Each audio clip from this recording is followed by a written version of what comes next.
Assalamualaikum warahmatullahi wabarakatuh. Syukur alhamdulillah bahwa kita masih diberikan kesempatan dan dipertemukan kembali di channel ini. Semoga perjumpaan kita ini akan dicatat sebagai amal ibadah dan diberkahi oleh Allah Subhanahu wa Ta'ala. Amin ya Rabbal Alamin.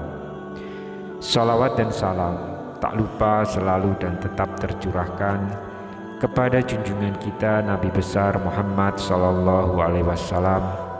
Allahumma sholli ala sayyidina Muhammad wa ala ali sayyidina Muhammad.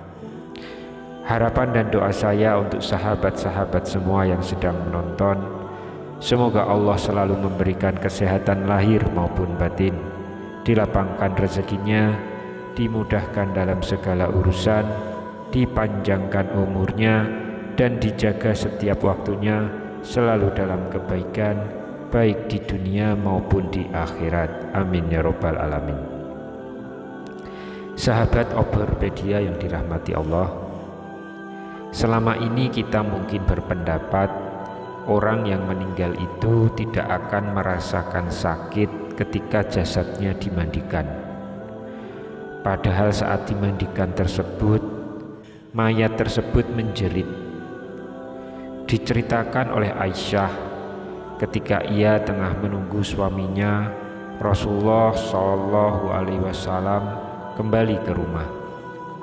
Ia mengucapkan salam dan kemudian berdiri untuk menyambut sang Nabi kecintaan Allah tersebut.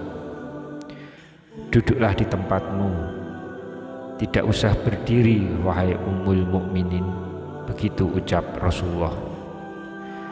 Rasulullah kemudian turut duduk bersama Aisyah dan kemudian meletakkan kepalanya di pangkuan istrinya tersebut.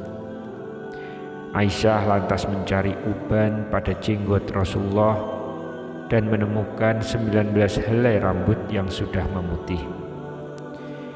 Aisyah kemudian berpikir dalam hatinya, sesungguhnya Baginda akan meninggalkan dunia ini sebelum aku, sehingga tetaplah satu umat yang ditinggalkan oleh nabinya.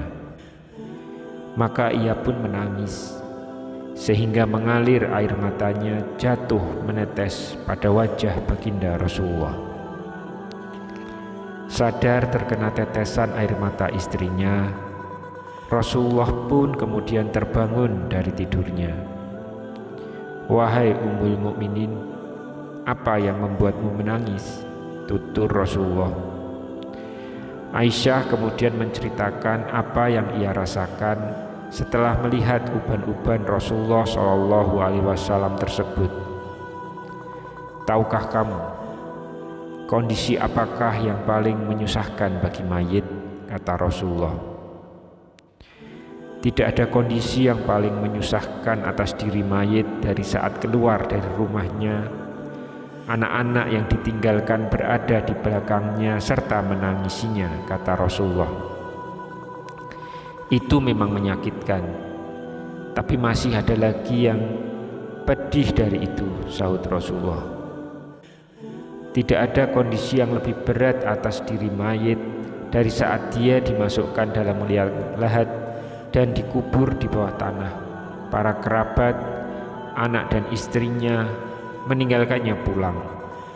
Setelah itu datanglah malaikat munkar dan nakir dalam kuburnya, ujar Aisyah. Baginda kemudian tersenyum simpul mendengar jawaban istrinya ini.